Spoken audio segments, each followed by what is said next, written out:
Assalamualaikum warahmatullahi wabarakatuh, Syederanun. Jumpa lagi bersama saya, Suburdani, jurnalis harian Serambi Indonesia. Alhamdulillah, hari ini kita akan menggelar webinar terkait kepemiluan dengan tema peran perguruan tinggi terhadap partisipasi masyarakat dalam mengawal demokrasi di masa pandemi. Uh, Tentunya seperti yang kita ketahui ya, Bawaslu sudah beberapa kali menggelar seminar virtual bersama Serambi Indonesia, dan kali ini seminar virtual atau webinar ini terselenggara berkat kerjasama Bawaslu, Unimal, UTU, dan Unsia. Baik, Syederalun, dalam kesempatan kali ini untuk semua pendengar Serambi FM dan juga fanspage media sosial platform Serambi Indonesia, alhamdulillah sudah berhadir bersama kita. Ada 4 narasumber ya. Yang pertama ada Bu Faizah, yaitu Ketua Panwaslih Provinsi Aceh ataupun Bawaslu Aceh. Kemudian ada Dr. Herman Fitra ST MT IPM atau SN Engineering, Rektor Universitas Malikus Saleh. Kemudian ada Profesor Dr. Jasman J. Ma'aruf SEMBA, beliau juga Rektor Universitas Tuku Umar. Yang terakhir ada Bapak Dr. Mahdi Syahbandir SHM Hum, yang merupakan Dekan FISIP Universitas Syakuala. Lalu saya sapa dulu nih untuk Bu Faizah nih. Apa kabar Bu Faizah? Assalamualaikum warahmatullahi wabarakatuh. Kabar baik. Alhamdulillah. Kang Subur. Kayak mana Bu? Masih di rumah aja nih Bu ya? Ya kita sesuai dengan arahan Bawaslu, kita tetap ngantor, tetapi yang stafnya itu kita buat shift. Ya, baik. Kemudian Syederalun ada Bapak Dr. Herman Fitra, Rektor Universitas Malikus Saleh, juga sudah bergabung bersama kita. Assalamualaikum Pak Herman. Wabarakatuh. Assalamualaikum warahmatullahi wabarakatuh. Waalaikumsalam. Bung Subur. Iya. Alhamdulillah sudah bisa. Kabarnya baik Pak ya? Alhamdulillah cukup sehat. Kemarin hari Jumat baru siap periksa total kesehatan kan? Iya, alhamdulillah. Baru semua alhamdulillah kondisinya sangat stabil lah. Alhamdulillah Pak. Baik, kemudian ada Profesor Dr. Jasman J. Ma'aruf, ini tidak asing lagi ya bagi publik di Aceh, juga sama seperti Pak Herman ya, rektor. Beliau Pak Jasman merupakan Rektor Universitas Tuku Umar yang juga sering sekali menulis opini, mengirimkan statement berbagai isu apapun yang ada di Aceh. Apa kabar Pak? Assalamualaikum Pak Jasman. Waalaikumsalam, kabar baik Mas Subur. Sehat Pak ya? Alhamdulillah sehat-sehat selalu. Kegiatan di masa pandemi seperti apa Pak? Ya tetap kantor, tetapi kan hari ini libur Pak. Iya, alhamdulillah. Ya, ini libur, jadi ini di rumah aja nih. Alhamdulillah, baik. Kemudian yang terakhir, Syederalun, ada Pak Dr. Mahdi Syahbandir SHM Hum. Beliau adalah Dekan FISIP Universitas Syakuala. Assalamualaikum Pak Mahdi. Waalaikumsalam warahmatullahi wabarakatuh. Baik Pak, apa kabar Pak? Alhamdulillah baik Pak Subur, sama-sama kita doakan kita tetap sehat walaupun dalam keadaan pandemi ini. Semoga Allah melindungi kita semua. Baik, alhamdulillah, semoga Pak ya. Iya. Baik, Syederalun, pendengar Serambi FM, juga netizen di fanspage Serambi multiplatform media sosial. Sebagaimana kita ketahui ya, musibah pandemi COVID-19 hampir melemahkan semua sektor, tak terkecuali mungkin lembaga kepemiluan yang akan menyelenggarakan pemilu, di mana kita tahu bahwa 2 tahun lagi Pilkada 2022 akan diselenggarakan jika tidak ada perubahan dari KPU dan Kemendagri sendiri. Untuk informasi awal juga, bahwasanya saat ini KIP Aceh juga telah mengirim rancangan pelaksanaan pemilu kepada KPU di Jakarta. Namun lagi-lagi karena ada persoalan di Undang-Undang Nomor 7 Tahun 2017, akhirnya pelaksanaan pemilu Pilkada untuk Aceh belum diketahui bagaimana nasibnya, apakah akan diselenggarakan di tahun 2022 ataupun nanti akan diselenggarakan secara serentak pada tahun 2024. Nah, Masa pandemi Syederalun ini telah merenggut semua sisi kehidupan masyarakat tak terkecuali di Aceh. Hampir semua instansi pemerintahan termasuk Panwasli Aceh, kampus, universitas segala macam di Aceh saat ini sedikit tersendat. Namun harus tetap bergerak. Di sisi lain, Syederalun, Panwasli sendiri ini punya tanggung jawab ataupun kewajiban untuk melaksanakan tugas-tugas terkait kepemiluan. Jadi sebelumnya Panwasli juga telah melakukan berbagai penguatan ya, penguatan demokrasi kepada masyarakat, dan kali ini salah satu kegiatan yang dilakukan Panwasli di masa pandemi adalah melakukan penguatan kelembagaan dengan menjalin kerjasama dengan berbagai kampus yang ada di Aceh. Sebagaimana kita ketahui ya, kampus juga punya tanggung jawab yang sama untuk menguatkan demokrasi yang ada di Aceh. Karena kampus juga adalah tempat pencetakan generasi selanjutnya. Bagaimana demokrasi ini juga bisa baik di Aceh. Nah, untuk pembukaan kita akan mendengar bagaimana penjelasan ataupun materi dari Ibu Faizah sendiri selaku Ketua Panwasli Aceh. Kepada Bu Faizah, waktunya 10 menit kami persilakan, Bu. Baik, terima kasih Bung Subur atas waktunya. Bismillahirrahmanirrahim. Assalamualaikum warahmatullahi wabarakatuh. Waalaikumsalam warahmatullahi wabarakatuh. Salam sehat untuk semuanya. Alhamdulillah wa syukurillah kita masih diberikan kesehatan. Tentu juga kami mengucapkan terima kasih kepada Pak Rektor Unimal, Pak Herman, kemudian Rektor UTU, Pak Prof. Jasman, serta Pak Dr. Mahdi Syahbandir yang hari ini mewakili Rektor Unsia. Terima kasih sudah bisa bersama kita hari ini, tentu juga dalam memberikan beberapa catatan-catatan terkait dengan pengawalan kita di dalam proses demokrasi khususnya di Aceh. Bapak Ibu sekalian yang kami hormati, tentu sebagaimana tadi prolog yang disampaikan oleh Bung Suburdani terkait dengan bagaimana sebetulnya proses-proses kemudian kegiatan-kegiatan yang tetap kami laksanakan sebagai lembaga yang diberikan amanah untuk mengawal demokrasi khususnya di Provinsi Aceh. Walaupun kita juga pahami bahwa untuk Pilkada tahun 2020 ini Aceh tidak termasuk di dalam salah satu yang melaksanakannya.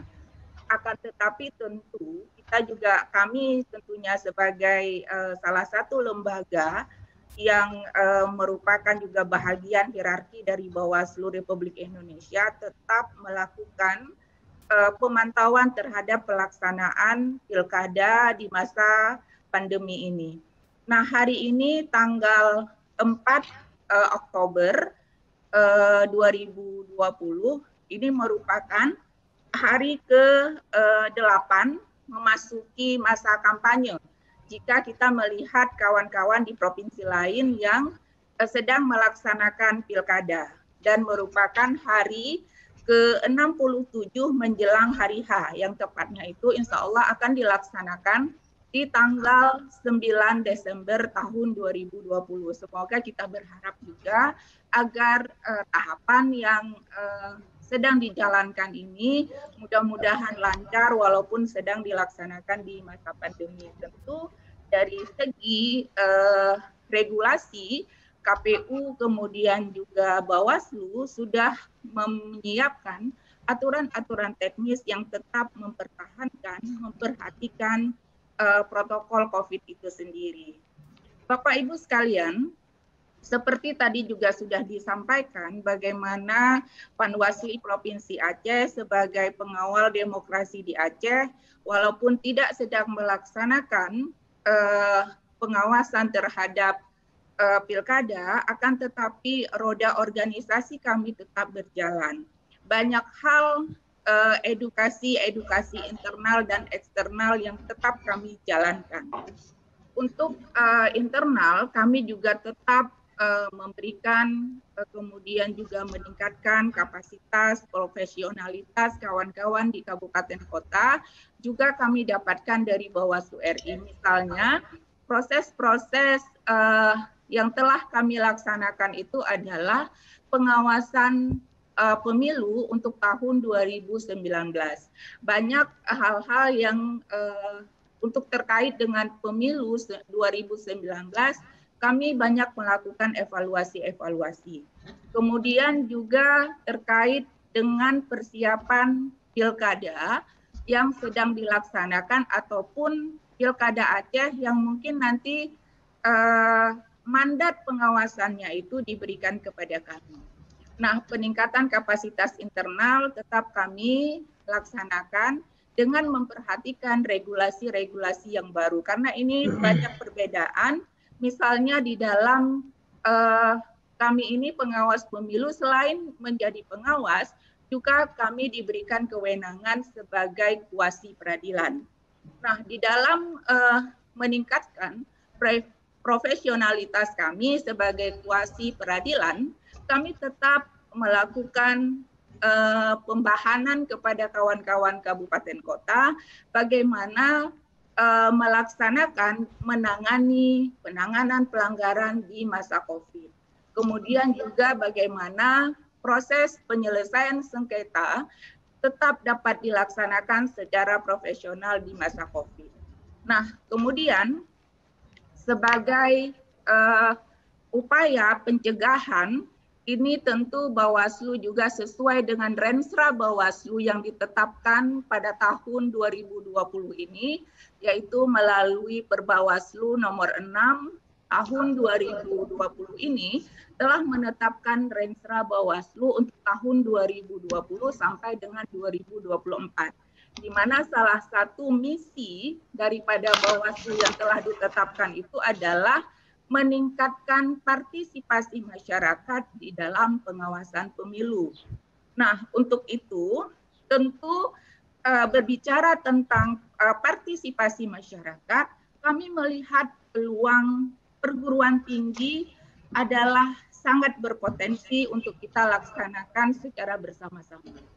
Nah, untuk itu di tahun 2020 ini kami sudah menjalin MOU dan kerjasama dengan 3 universitas besar di Aceh. Salah di antaranya itu adalah Unimal, kemudian UTU dan Unsia. Tentu untuk tahun-tahun berikutnya kami juga akan melaksanakan kerjasama dengan universitas-universitas lainnya. Kenapa perguruan tinggi? Karena kami menyadari bahwa perguruan tinggi ini kami sadari bahwa insan akademis itu adalah kalau dalam konteks Islam itu disebut dengan ulil albab.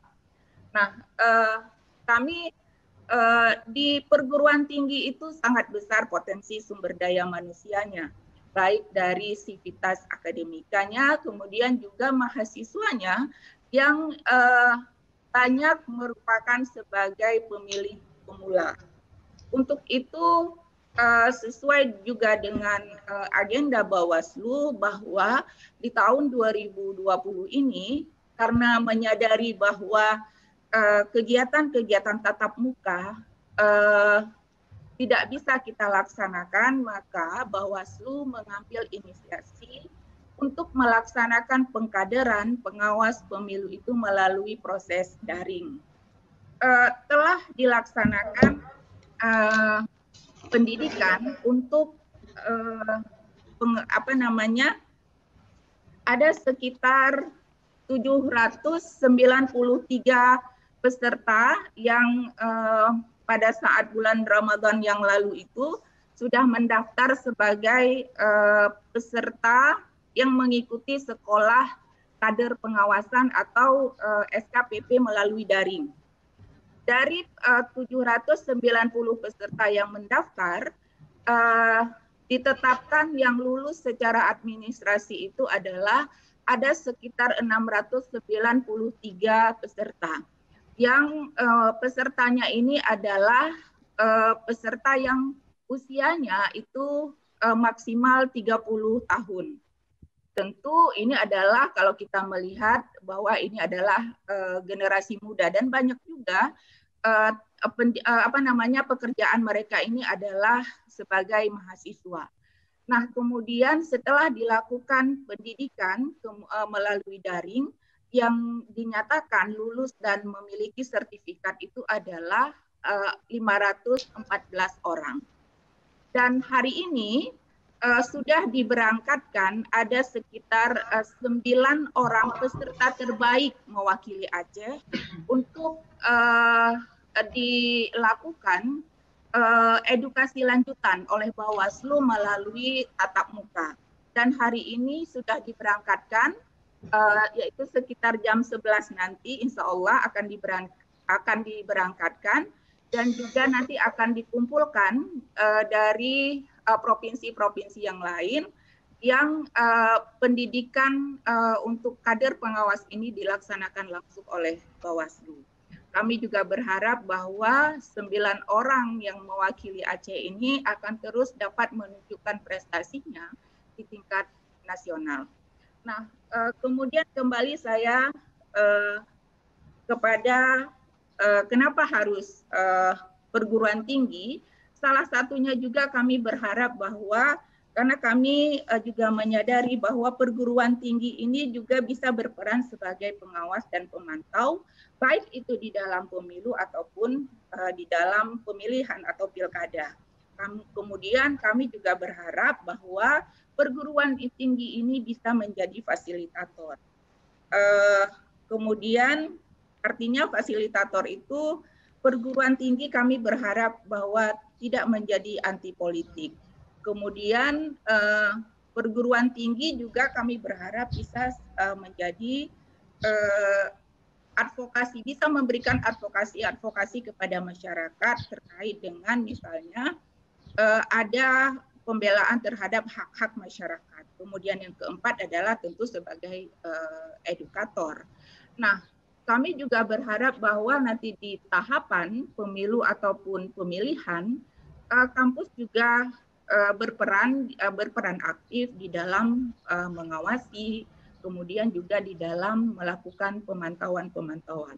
Tentu kami berharap juga bahwa perguruan tinggi memang tidak boleh terlibat di dalam politik praktis, tidak boleh dilakukan kampanye-kampanye di kampus. Tetapi ada sebetulnya yang bisa diambil perannya, misalnya ada sosialisasi yang itu dapat mengedukasi masyarakat pada umumnya. Mungkin itu saja Pak Bung Suburdani yang dapat saya sampaikan dalam kesempatan prolog ini. Terima kasih atas kesempatannya, saya kembalikan. Baik, terima kasih Bu Faiza ya, penjelasan yang luar biasa terkait bagaimana dan apa saja yang sudah dilakukan oleh Bawaslu Aceh atau Panwasli Aceh di masa pandemi. Artinya Bu Faiza ya, walaupun pandemi sekarang masih sangat kondisinya darurat dengan jumlah positif sudah 4.000 lebih ya, tapi Panwasli masih sangat aktif melakukan berbagai kegiatan guna untuk penguatan demokrasi di Aceh dan pengawasan tentunya. Terima kasih Bu Faiza untuk tahap awal ya. Untuk selanjutnya kita akan mempersilakan Bapak Dr. Haji Herman Fitra STMT IPM ASEAN Engineering, Rektor Universitas Malikus Saleh. Kepada Pak Dr. Herman kami persilakan Pak. Waktunya 10 menit. Ya, terima kasih Bung Subur. Assalamualaikum warahmatullahi wabarakatuh. Waalaikumsalam warahmatullahi wabarakatuh. Salam sejahtera buat kita semua di pagi hari yang baik ini, Minggu 4 Oktober 2020. Yang kami hormati Ibu Faiza selaku Ketua Panwasli Aceh, senior kami Prof. Jasman Ma'ruf, Rektor Universitas Teguh Umar, yang kami hormati saudara kami Dr. Mahdi Syahbandi, Dekan FISIP, Universitas Syekh Kuala di Banda Aceh, teman-teman, para pendengar, penonton acara bincang-bincang, diskusi, seminar di pagi hari ini. Baik, pada kesempatan ini saya coba akan menyampaikan sedikit pemikiran ya, terkait bagaimana peran perguruan tinggi terhadap partisipasi masyarakat untuk mengawal demokrasi dalam masa pandemi. Sebagaimana kita ketahui bersama, sekarang kondisi pandemi COVID-19 khususnya di Aceh berkembang sangat tinggi, ya, angka yang positif dan yang meninggal juga terus bertambah. Bagaimana kita ketahui bersama, ya, saat sekarang ini di seluruh pendidikan, khususnya di pendidikan tinggi, itu semua kegiatan dilakukan secara daring karena memang tidak memungkinkan untuk mengumpulkan banyak orang. Di Unimal sendiri, proses perkuliahan itu dilakukan dengan menggunakan e-learning Unimal. Jadi kita saat sekarang semua kegiatan mengoptimalkan dilakukan secara daring, ya seperti yang dilakukan di pagi hari ini. Kemudian menurut Kemendikbud, proses pembelajaran jarak jauh di pendidikan dan dunia pendidikan itu lebih mudah dilakukan untuk mahasiswa yang kuliah dibandingkan dengan anak-anak di pendidikan dasar dan menengah. Kemudian menurut Mas Menteri Kemendikbud RI, untuk mata kuliah yang tidak mungkin dilakukan secara daring, itu disarankan dilakukan di akhir semester.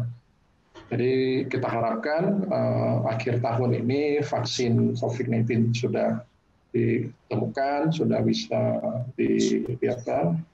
disuntik, ya. Nah, itu kita harapkan nanti kalau itu bisa kembali kondisi normal, jadi kuliah di Unimal khususnya yang harus tatap muka akan dilakukan di akhir semester atau di bulan Februari tahun 2021. Kecuali untuk kegiatan-kegiatan yang nggak mungkin ditunda, seperti adik-adik mahasiswa yang mengambil profesi dokter, itu tetap melakukan kegiatan kuliah, tapi menggunakan APD yang lengkap. Kemudian Unimal, ya, mengambil sikap sesuai dengan kebijakan Kemendikbud, sehingga semua kegiatan yang dilakukan di Universitas Malikus Saleh dilakukan secara daring. Namun karena sudah hampir 1 tahun Universitas Malikus Saleh tidak melakukan wisuda dan para alumni tidak berkenan mengikuti wisuda secara daring, kita merencanakan memang pada pertengahan November tahun ini akan melakukan wisuda, tetapi dengan mengikuti protokol kesehatan COVID-19. Jadi kemungkinan kegiatan wisuda Unimal di pertengahan November akan dilakukan di ruang terbuka, sehingga itu bisa membuat jarak space yang cukup besar bagi peserta wisuda nantinya. Kemudian yang menjadi komitmen, ya, terhadap demokrasi, yang paling penting adalah tidak membahayakan keamanan nasional.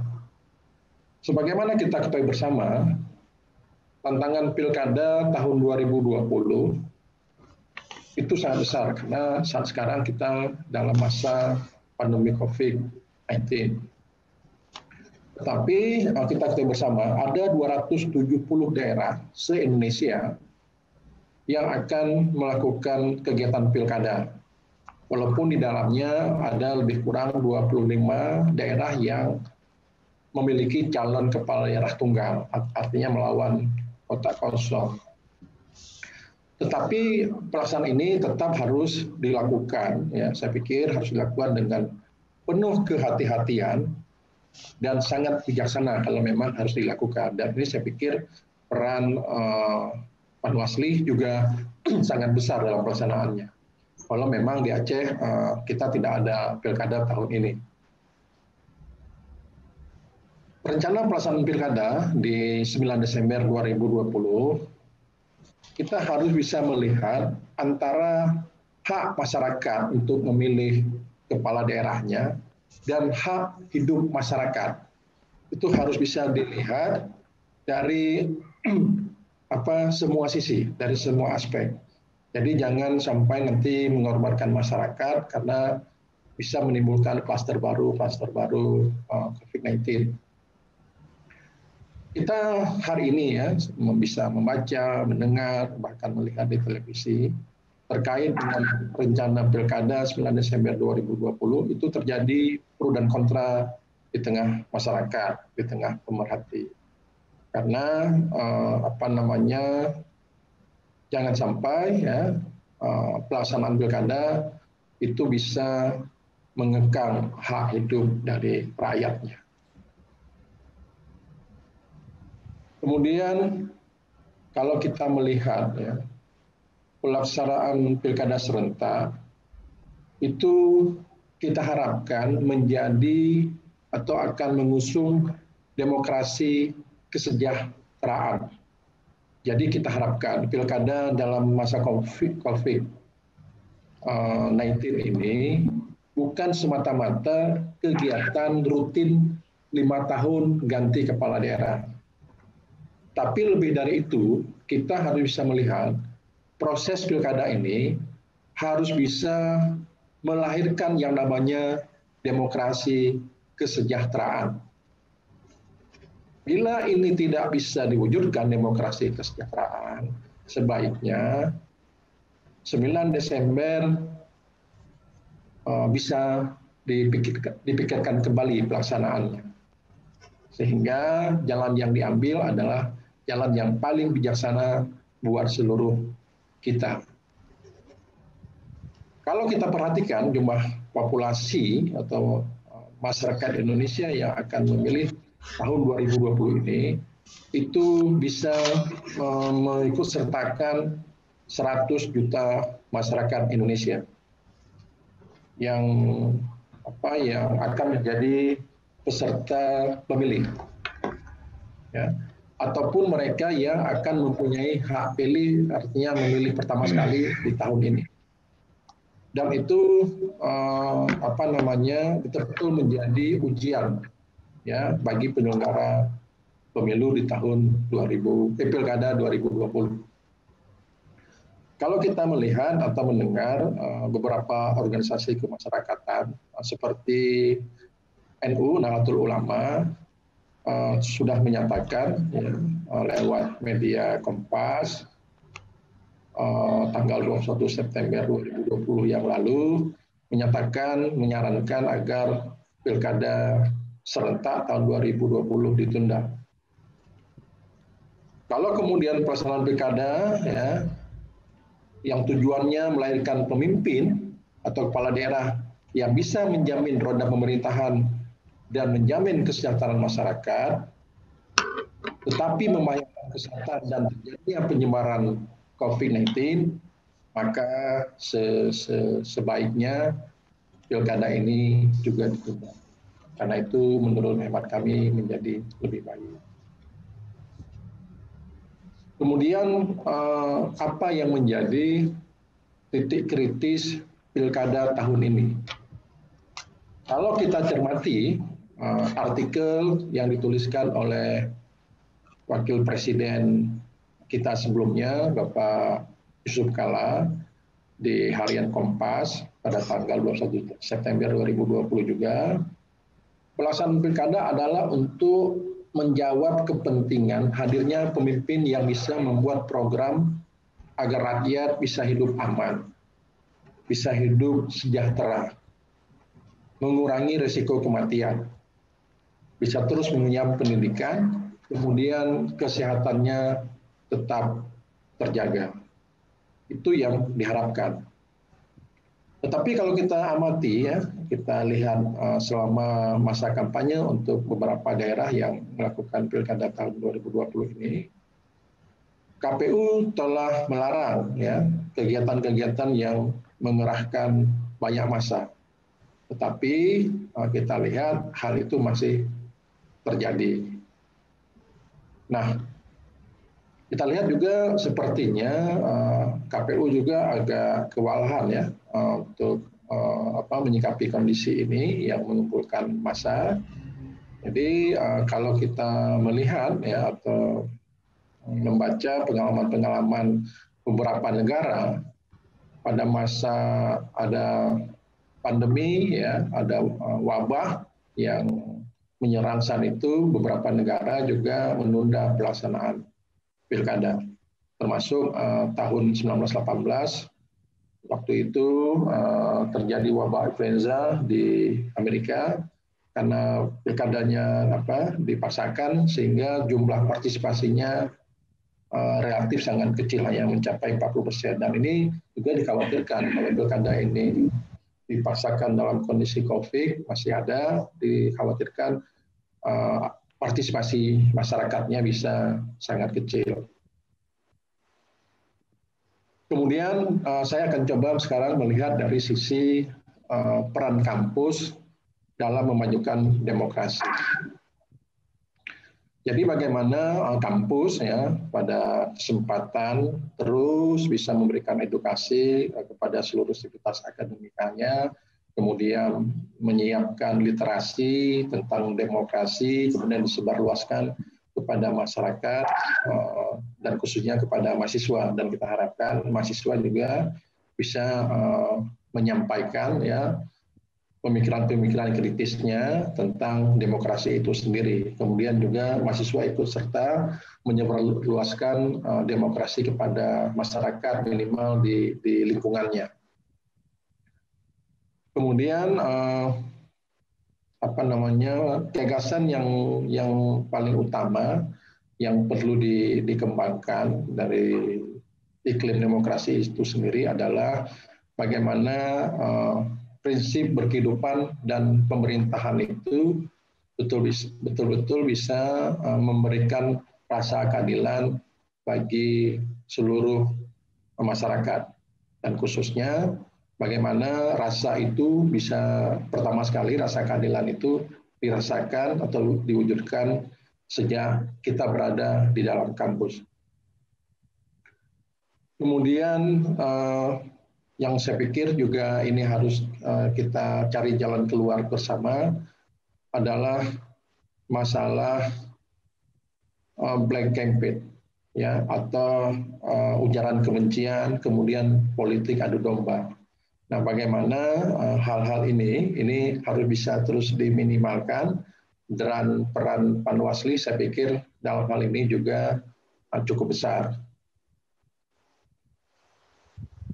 Kemudian mungkin yang bisa saya tambahkan lagi, yang terakhir, wacana melakukan penundaan pilkada bukan berarti menunda demokrasi, tapi bagaimana yang utama adalah menyelamatkan demokrasi itu sendiri, di mana kita mengharapkan partisipasi masyarakat dalam memilih kepala daerahnya itu bisa maksimal. Jadi jangan sampai nanti yang ikut serta sangat minimal. Sehingga itu proses-proses mematangkan demokrasi itu sendiri juga harus berjalan lebih baik. Saya pikir itu yang bisa saya sampaikan pada kesempatan ini, mungkin nanti bisa dilanjutkan dengan sesi diskusi. Terima kasih. Assalamualaikum warahmatullahi wabarakatuh. Waalaikumsalam warahmatullahi wabarakatuh. Terima kasih Pak Rektor ya yang sudah menjelaskan, menarik tadi kutipan terakhirnya bahwa wacana menunda di pilkada bukan dalam artian menunda demokrasi ya Pak ya. Artinya berarti lembaga penyelenggara di tengah kondisi darurat seperti ini harus betul-betul memperhatikan rule, memperhatikan aturan yang baik. Apalagi ya, kalau saya tidak salah Pak, dalam beberapa hari yang lalu Kompas itu secara berurutan harinya mengeluarkan edisi terkait pelanggaran protokol kesehatan masa kampanye itu meningkat, dan ini mungkin harus menjadi titik yang harus diperhatikan betul oleh lembaga penyelenggara. Terima kasih Pak Rektor. Selanjutnya kita akan ke Bapak Rektor Universitas Teguh Umar, Profesor Dr. Jasman J. Ma'ruf, SE MBA. Silakan Pak, kita berikan waktu 10 menit Pak. Baik. Bismillahirrahmanirrahim. Assalamualaikum warahmatullahi wabarakatuh. Waalaikumsalam warahmatullahi wabarakatuh. Yang kami muliakan Ibu Faiza, Ketua Bawaslu Aceh. Kemudian sahabat saya, Dr. Herman, Rektor Unimal. Selanjutnya Pak Dr. Mahdi, Dekan FISIP Unsiah. yang pada hari ini juga rektor sebagai mewakili rektor. Oke, kemudian kepada Bung Superdani yang telah memberikan kepada saya untuk berbicara yang ketiga pada hari ini. Tadi menarik sekali yang disampaikan oleh Bapak Dr. Herman, ya, cakupannya begitu luas ya. Tentu ini memang harus dilakoni oleh pemerintah kita, ya, pelaksana pemilihan ini. Kondisi hari ini kita sadar betul bahwa kondisi masa pandemi yang justru kita melihat semakin membesar, semakin meluas, semakin mengkhawatirkan. Jadi kalau misalnya dilaksanakan juga proses demokrasi ini sekarang juga, kekhawatiran ini semakin terasa gitu, karena akan lahir klaster-klaster baru di dalam proses demokrasi ini. Kemudian juga dapat mengurangi keikutsertaan daripada peserta pemilu karena kekhawatiran ada karena bagaimanapun juga jaga jarak misalnya itu menjadi hal yang selalu kita tekankan, tapi bagaimana kita jaga jarak kalau kita disatukan dalam sebuah tempat tertentu misalnya begitu. Di proses demokrasi itu ya berjalan tapi tidak berarti untuk kepentingan kita, kepentingan bangsa kita. Jadi oleh karena itu apa yang disampaikan oleh Bapak Dr. Herman tadi sebenarnya sesuatu yang ya patut kita dukung, dan itu yang memang sudah banyak orang bicarakan ya, termasuk Bapak Yusuf Kalla juga berkali-kali mengatakan ya dengan tujuan kita baik tapi dengan menggunakan cara yang salah, karena kondisi seperti hari-hari ini adalah kondisi yang sangat mengkhawatirkan kita bersama. Itu ya. Tapi yang lain hal ya, saya ingin melihat Aceh ya. Aceh memang tahun ini tidak melaksanakan proses demokrasi ini, pemilihan ini, tapi kan ini kan menuju ke sana, persiapan menuju ke sana. Oleh karena itu saya kira langkah-langkah dilakukan oleh Bawaslu Aceh sangat tepat. Dari sekarang kita mulai perlu menyiapkan langkah-langkah yang strategik untuk bisa menghasilkan suatu proses demokrasi yang bagus di masa depan. Jadi dengan pengalaman-pengalaman yang ada ini tentu kita berharap ya proses demokrasi ke depan jauh lebih baik ya. Kita menemukan banyak hal yang perlu kita cermati agar kita bisa memperbaiki diri, agar proses demokrasi itu betul-betul terjadi sesuai dengan harapan kita, sehingga kita bisa mendapatkan pejabat ya kepala daerah yang mumpuni, yang bagus, yang hebat ya, yang memiliki kompetensi yang bagus ya. Kemudian juga legislatif kita juga, karena bagaimanapun juga negara ini kalau menurut undang-undang dan Pancasila menyatakan bahwa kita menuju ke negara yang adil dan makmur.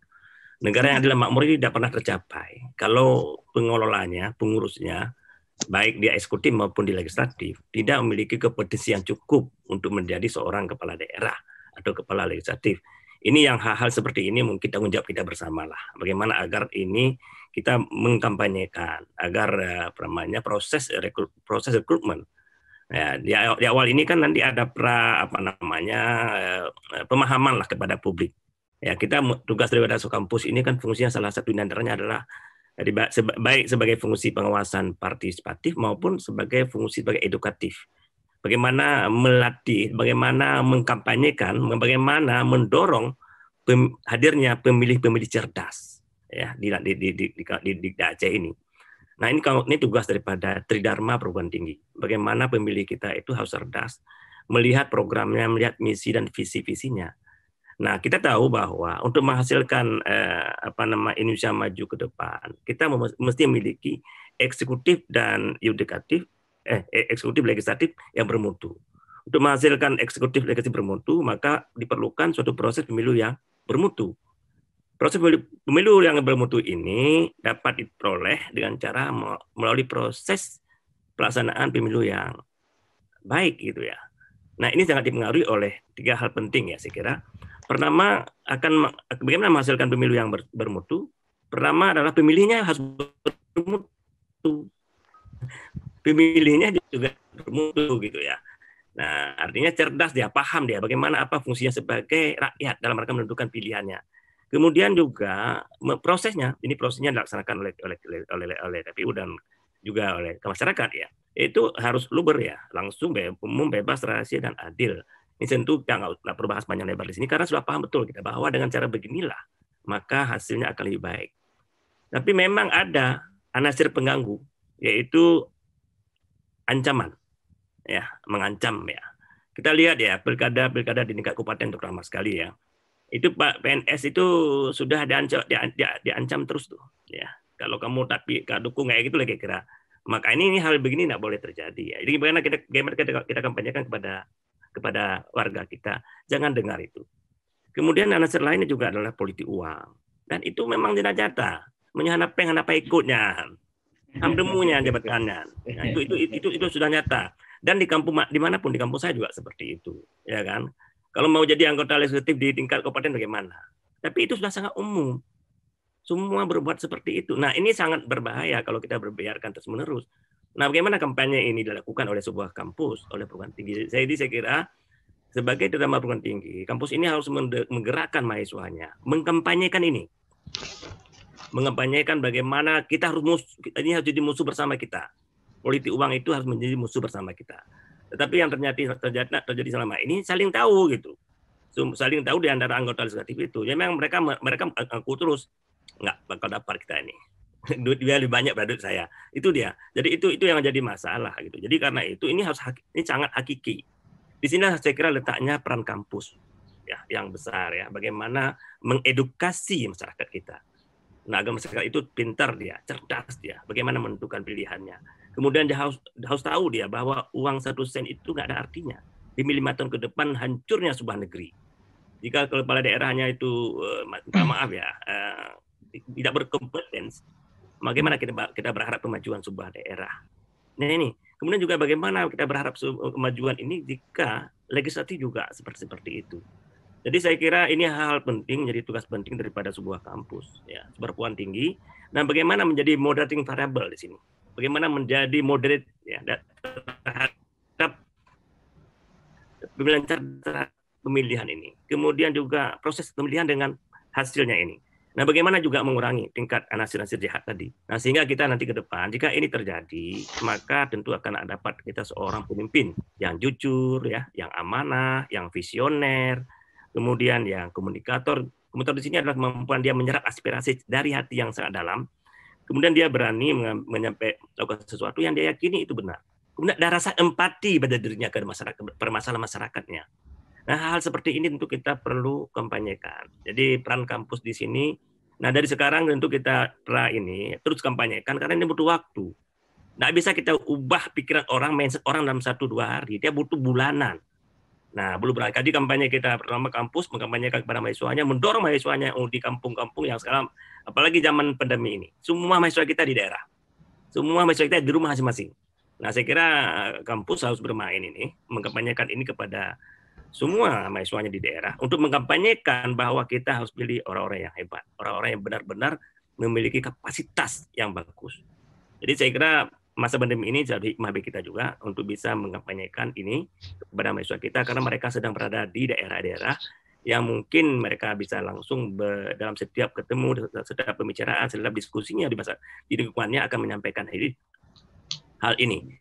Saya kira itu hal yang ingin saya sampaikan. Semoga nanti dalam diskusi panjang kita akan diskusi lagi bagaimana agar kita itu bisa mendapatkan pemimpin yang berakhlak mulia dan memiliki kompetisi yang bagus untuk bisa menjadikan Aceh ini lebih baik lagi di masa depan. Demikian Bung Dani, terima kasih. Wassalamualaikum warahmatullahi wabarakatuh. Waalaikumsalam warahmatullahi wabarakatuh. Terima kasih Pak Rektor ya. Beliau selalu dalam semua statement saya lihat selalu cakupannya untuk Aceh yang lebih baik. Tentu semua kita seperti itu ya, Pak Rektor. Terima kasih Pak atas paparan awalnya. Sama-sama. Dan terakhir kita akan mendengarkan Syederalun dari Bapak Dekan FISIP Universitas Syakuala, yaitu Pak Dr. Mahdi Syahbandir SH MHum. Ya, kita rasa dari beliau ini mungkin karena Dekan FISIP, jadi cakupannya mungkin akan sangat lebih detail ya tentang demokrasi tentunya di Aceh dan terkait dengan penguatan oleh lembaga kampus sendiri atau universitas. Silakan Pak Dekan, waktunya 10 menit. Baik, terima kasih Bung Suburdani. Assalamualaikum warahmatullahi wabarakatuh. Waalaikumsalam warahmatullahi wabarakatuh. Yang saya muliakan Ibu Ketua Bawaslu Aceh, Ibu Faizah, Bapak Rektor Prof. Jasman dan Dr. Herman, para pemirsa Serambi FM yang juga kita hormati. Pertama ingin saya sampaikan salam dari Bapak Rektor Unsia Universitas Shah Kuala. Sebenarnya beliau sangat ingin menghadiri acara seperti ini, tapi pada saat datangnya undangan dari Bawaslu, beliau sudah mengagendakan acara yang tidak mungkin beliau tolak. Oleh karena itu, beliau meminta saya untuk hadir pada hari ini. Jadi salam dari Pak Rektor kami.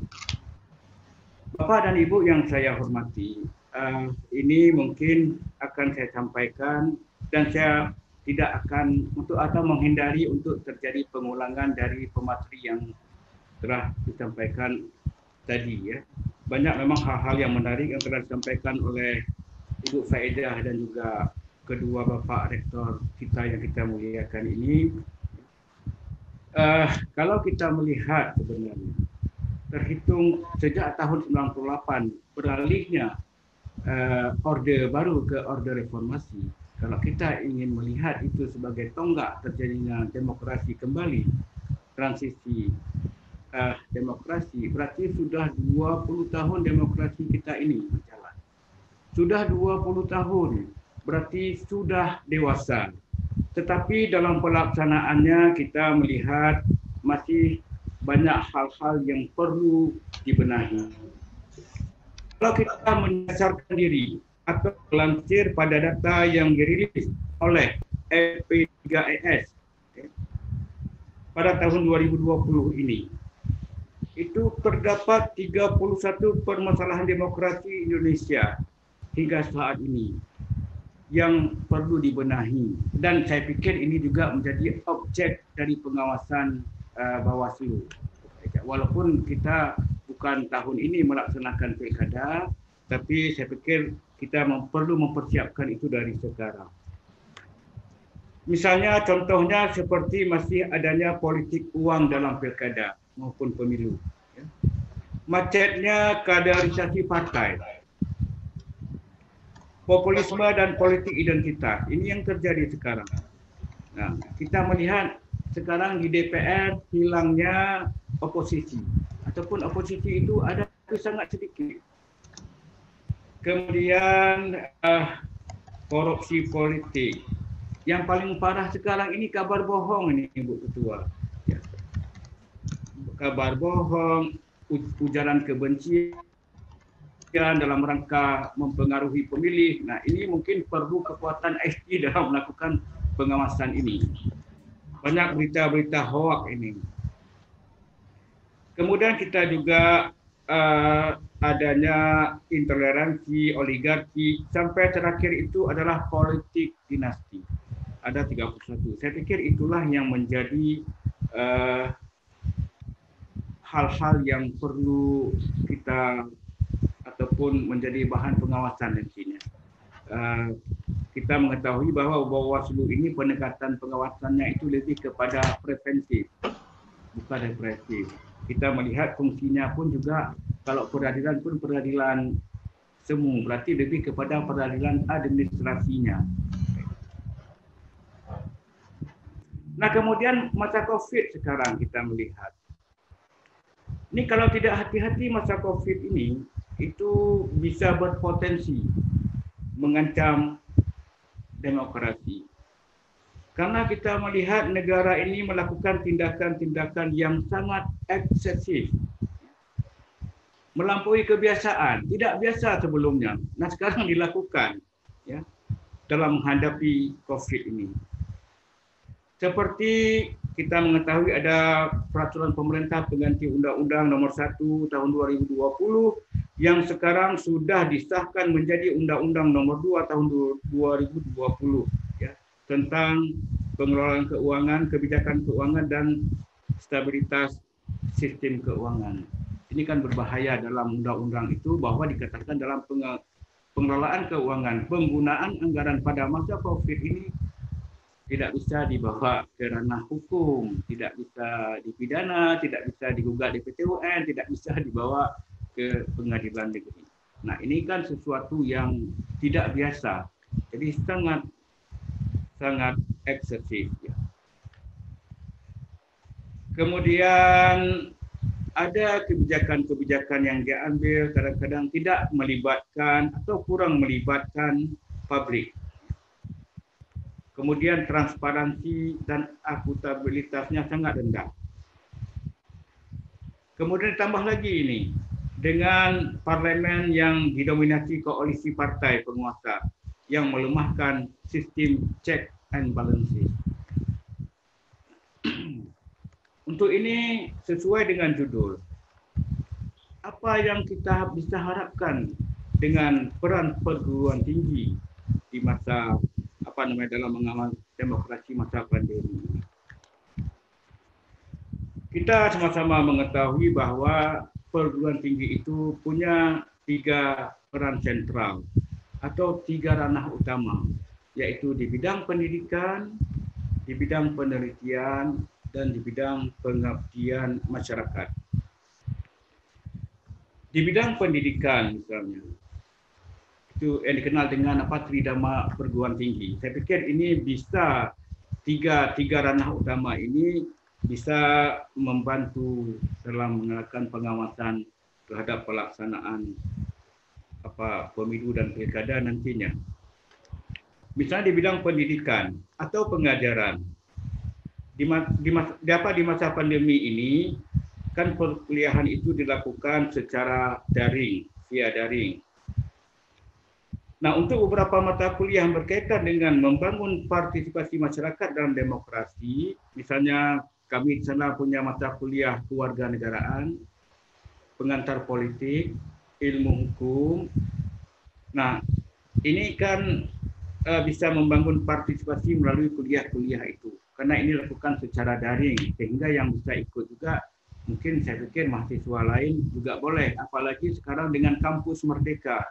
Ya, Merdeka Belajar yang diprogramkan oleh Mas Menteri itu mahasiswa malah bisa mengambil mata kuliah sampai 40 SKS di luar daripada mata kuliah di fakultasnya. Jadi mungkin kalau ini menarik, akan banyak mahasiswa baik itu di fakultas teknik, kedokteran akan mengambil mata kuliah ini.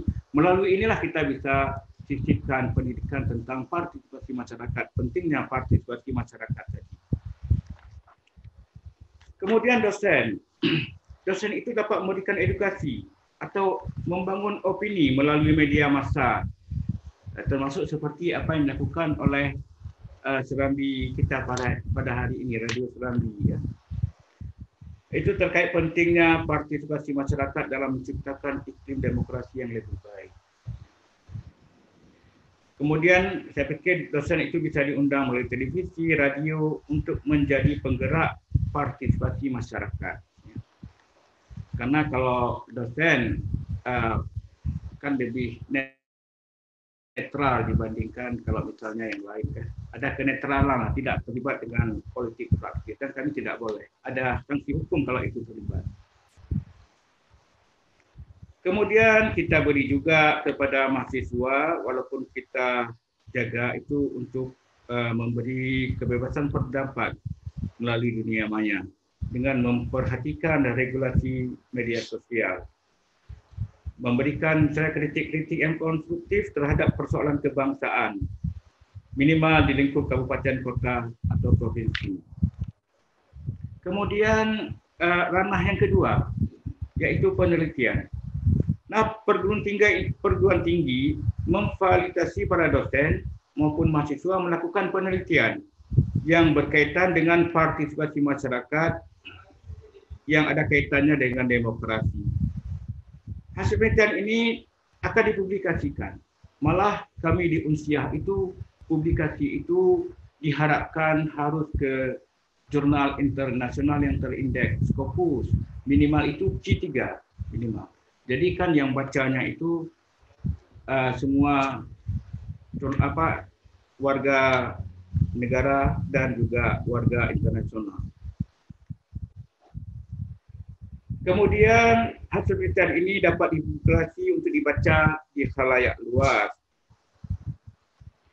Nah, hasil penelitian ini juga bisa dijadikan sebagai bahan masukan kepada pemerintah berdasarkan penelitian ini pemerintah bisa mengambil, termasuk mungkin kalau masalah pengawasan tadi, Ketua Bawaslu bisa mengambil masukan-masukan dalam rangka untuk memperbaiki pengawasan ke depan. Kemudian mahasiswa di usia ini juga bisa melakukan kegiatan penelitian seperti PKM, Pekan Kreativitas Mahasiswa, dengan acuannya tadi itu, ya, peningkatan partisipasi masyarakat. Jadi kita di Unsiah ada membuka ruang kepada mahasiswa untuk melakukan yang seperti itu melalui penelitian, bukan maksudnya terlibat dalam politik praktis. Kemudian yang ketiga itu adalah pengabdian kepada masyarakat. Nah, yang paling penting yang bisa kita lakukan itu yang pertama adalah kita mengenal adanya KKN tematik. Nah, melalui KKN tematik ini bisa dibuat satu kali misalnya tentang peningkatan partisipasi masyarakat warga negara. Kita baru-baru ini melaksanakan KKN tematik itu tentang COVID-19 dalam rangka mengembangkan, menumbuhkan kesadaran masyarakat terhadap COVID ini. Itu Mas Subur, kita melakukan KKN kemarin itu 3.000 mahasiswa lebih di seluruh Indonesia, karena dia itu kan sekarang secara daring, tinggal di kampungnya masing-masing. Kalau mahasiswa kita di Papua, mereka melakukannya di Papua. Di Jakarta melakukannya di Jakarta. Ya. Ada 3.000 orang. Jadi kita bangun bagaimana kesadaran menghadapi COVID ini. Nah, saya pikir ini nanti ini bisa, Bu Ketua, untuk kita lakukan KKN tematik ini. Apakah untuk seluruh Aceh?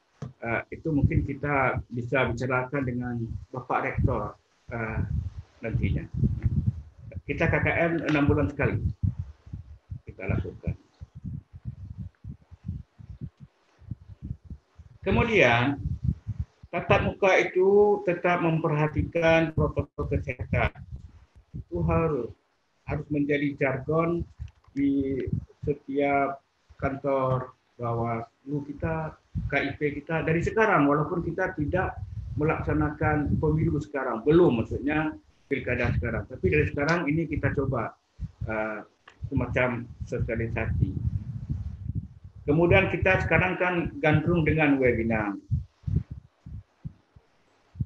Nah, ini kan bisa kita membuka suatu ruang diskusi dan edukasi secara digital kepada publik luas. Misalnya membuat vlog juga, literasi politik dan lain-lain. Jadi saya pikir peran perguruan tinggi itu banyak yang dapat kita lakukan dalam rangka untuk membantu ataupun sama-sama kita mengharapkan adanya partisipasi masyarakat dalam mengawal demokrasi di masa pandemi ini. Saya pikir ini Mas Subur yang dapat saya sampaikan. Saya kembalikan kepada Mas Subur.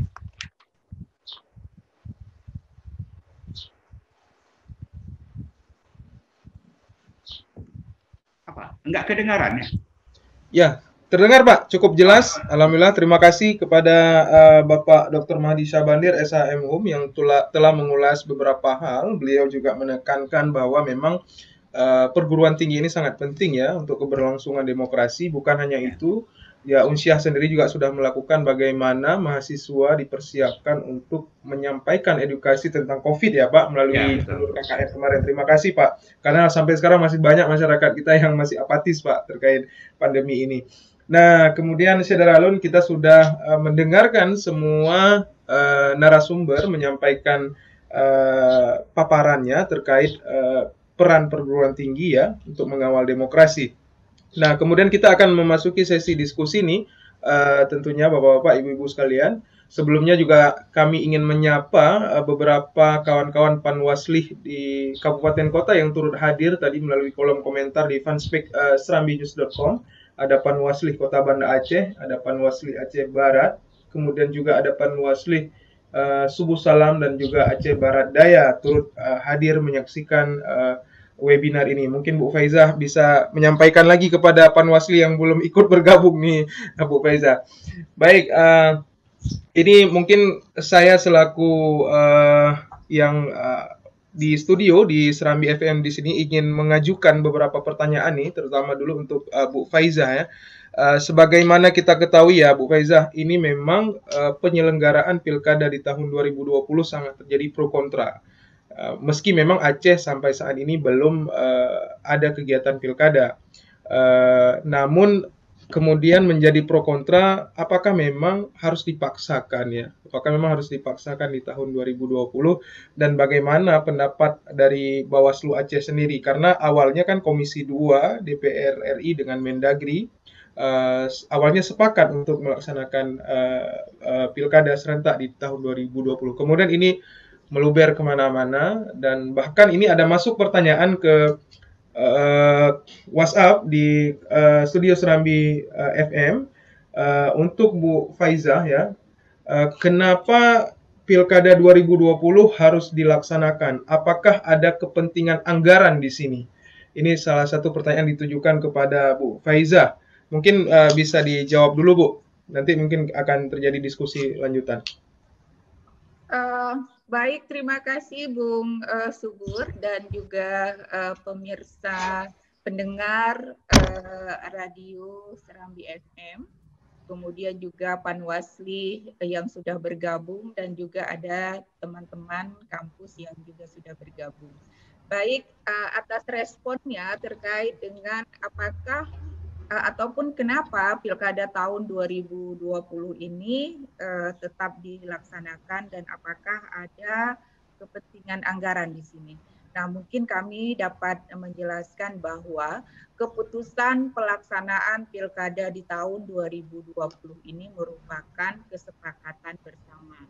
Jadi yang menentukan itu adalah pemerintah pusat bersama juga dengan penyelenggara pemilu.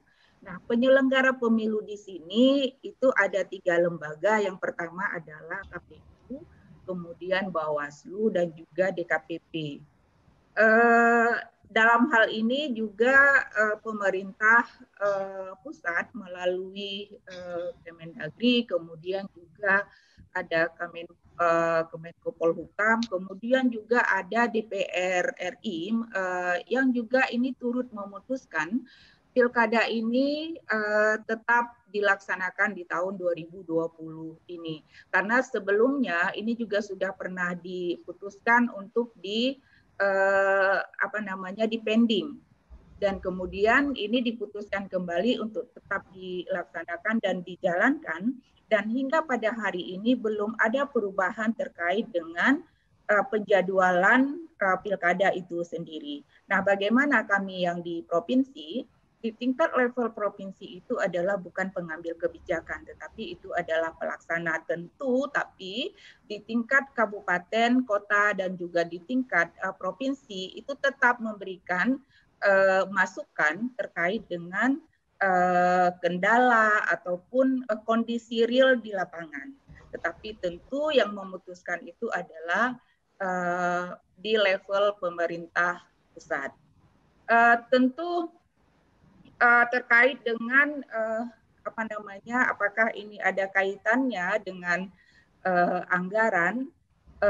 Tentu ini juga kita jangan berburuk sangka juga, tapi karena ini adalah agenda nasional yang juga diputuskan secara bersama-sama. Tentu ada kepentingan, pertimbangan yang selalu diperhatikan oleh pengambil kebijakan di dalam memutuskan segala sesuatu. Mungkin itu Pak Bung Subur yang dapat saya jelaskan. Ya, terima kasih Bu Faizah ya. Artinya memang bukan kepentingan anggaran, tapi sesuatu kesepakatan yang sudah disepakati oleh elit pemerintah gitu ya. Namun saya juga ada pertanyaan nih Bu Faizah. Kemarin PKPU kan nomor 13 tahun 2020 ya tentang penyelenggaraan pilkada di masa pandemi. Nah, kemudian jadi menarik seperti ini Bu Faizah. Katakanlah saat ini orang sholat saja kan ini jadi atensi luar biasa dari pihak pemerintah. Bahkan di Masjid Raya ya beberapa kali kita lihat memang safnya masih jarak, kemudian ada aturan protokol kesehatan. Apakah nanti penyelenggara khususnya Bawaslu ya yang mengawasi sanggup menjalankan PKPU ini untuk mengawasi, karena tingkat tren pelanggaran kampanye protokol kesehatan ya, ini naik seperti yang dirilis oleh Kompas dalam 2 hari terakhir. Bawaslu sendiri ataupun Panwaslu di Aceh mungkin melihat ini, apakah ini akan bisa dikendalikan dalam masa kampanye nanti, Bu Faiza? Iya, tentu aturan main di dalam pilkada, terutama aturan-aturan teknis ini kan dijabarkan oleh KPU dan Bawaslu. Terkait dengan pelaksanaan pilkada di masa COVID ini, aturan-aturan teknis itu sudah dikeluarkan. Misalnya aturan di kampanye, ini kan hari ini merupakan hari kampanye hari ke-9. Nah, aturan kampanye itu tidak, kalau dulunya kita mengenal ada rapat umum, kemudian juga dibolehkan kegiatan-kegiatan keagamaan, kegiatan-kegiatan olahraga yang sifatnya itu adalah mengumpulkan massa. Nah, pada pilkada tahun 2020 ini, kegiatan-kegiatan tersebut tidak diperbolehkan. Jadi kegiatan kampanye rapat umum tidak diperbolehkan. Yang boleh itu hanya pertemuan terbatas yang jumlah orangnya itu juga dibatasi dan kemudian juga harus memperhatikan protokol COVID. Nah, belajar dan mengevaluasi proses pencalonan pada tahap pencalonan kemarin. Nah, pada tahap pencalonan kemarin ini kan juga sudah dilakukan pembahanan ataupun sudah diberikan pemahaman kepada calon agar proses ketika pasangan calon mendaftarkan diri ke KPU itu tidak diperbolehkan membawa massa yang banyak, tidak boleh juga melakukan arak-arakan. Nah, kemudian pada saat itu beberapa pasangan calon di daerah itu juga tetap melaksanakan ada arak-arakan, kemudian juga membawa massa. Sehingga proses ini kembali dievaluasi melalui sebuah ada dilaksanakan oleh DPR yang diinisiasi dalam sebuah rapat dengar pendapat di mana juga menghadirkan KPU dan Bawaslu, DKPP juga dan semua stakeholder yang terlibat untuk kemudian proses ini dievaluasi sehingga lahirlah PKPU dan juga Perbawaslu terkait dengan bagaimana pelaksanaan kampanye dan pelaksanaan pengawasan kampanye itu sendiri. Sehingga proses-proses yang sifatnya mengumpulkan massa ini tidak diperbolehkan. Kami berharap ini dapat dipatuhi oleh pasangan calon ataupun peserta pemilihan di tahun 2020 ini, karena memang ini akan diawasi oleh Bawaslu dan ada sanksinya. Ada sanksi terhadap pasangan calon yang tetap melaksanakan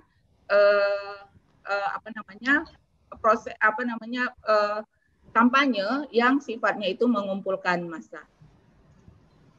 Baik, terima kasih Bu Faiza ya. Artinya PKPU nomor 13 tahun 2020 telah mengatur semuanya ya terkait bagaimana aturan nanti melaksanakan kampanye. Namun sayangnya kita masih melihat adanya pelanggaran-pelanggaran kampanye yang dilakukan oleh calon ataupun peserta pemilu mungkin. Ya, semoga pun Bawaslu bisa mengampanyekan hal ini kepada semua peserta nantinya, Bu Faiza. Iya. Jadi kalau kita melihat juga memang ada yang mengumpulkan massa, tetapi ini kan dibubarkan oleh Bawaslu. Kemudian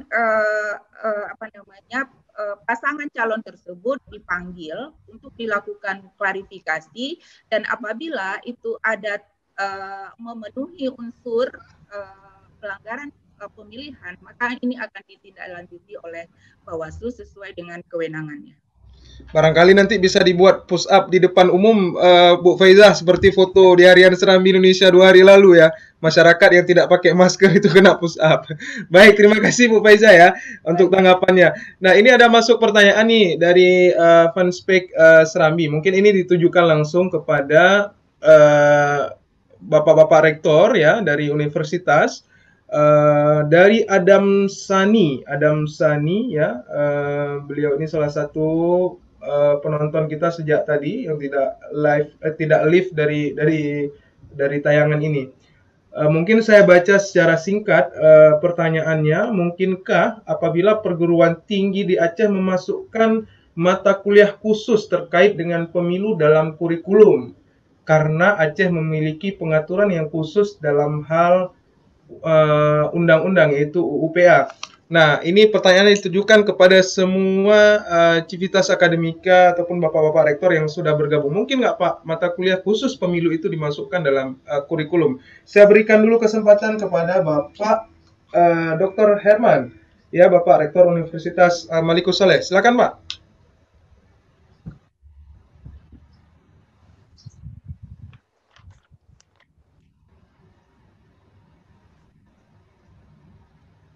Pak Herman, bisa mendengar kami?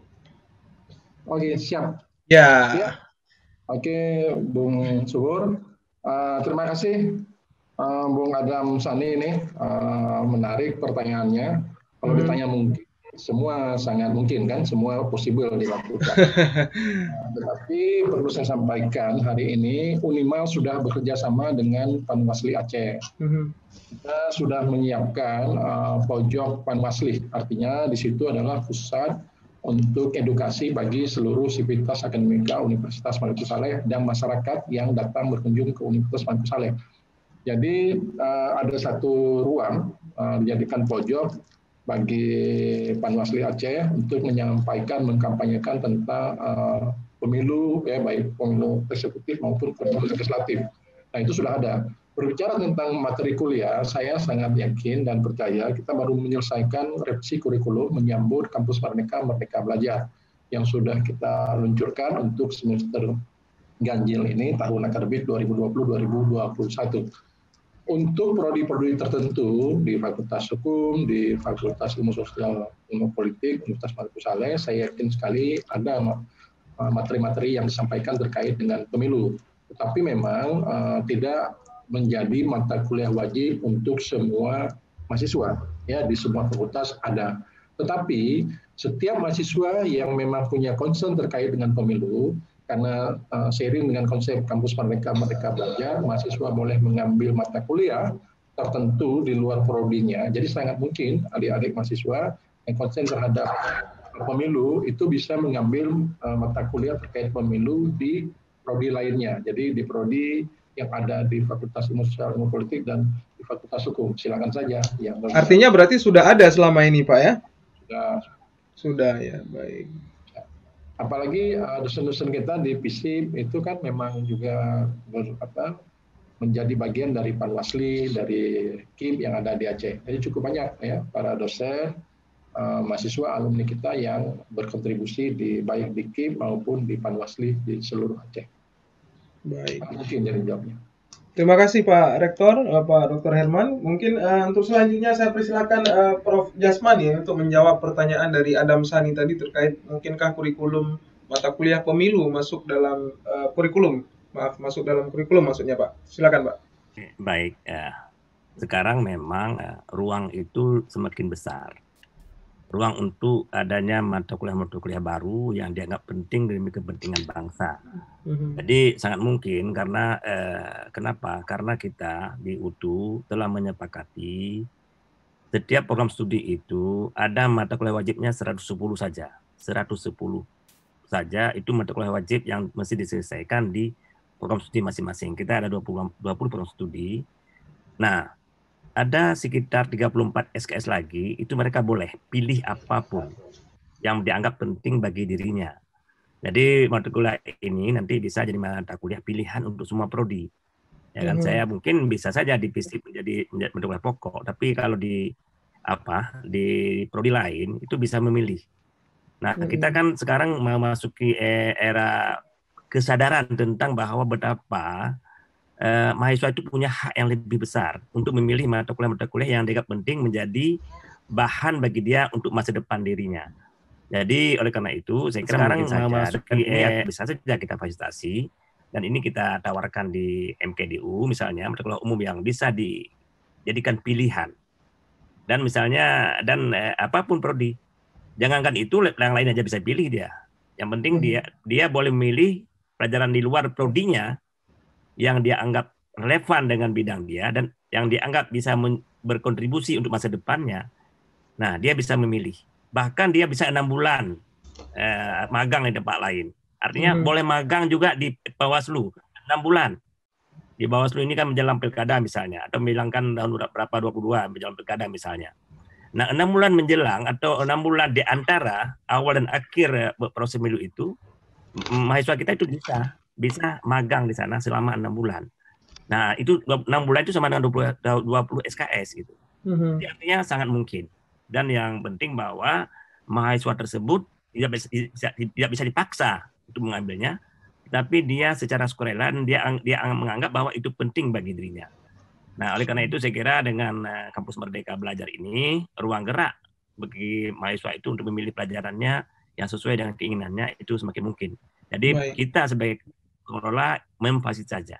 Baik. Demikian. Terima kasih Pak Prof ya. Kemudian karena waktu kita persilakan langsung kepada Pak Mahdi Syahbandir untuk menjawab pertanyaan dari Adam Sani tadi terkait kurikulum, Pak. Baik, Pak Subur. Kalau di FISIP Unsia itu memang sudah ada mata kuliah tentang itu sekarang.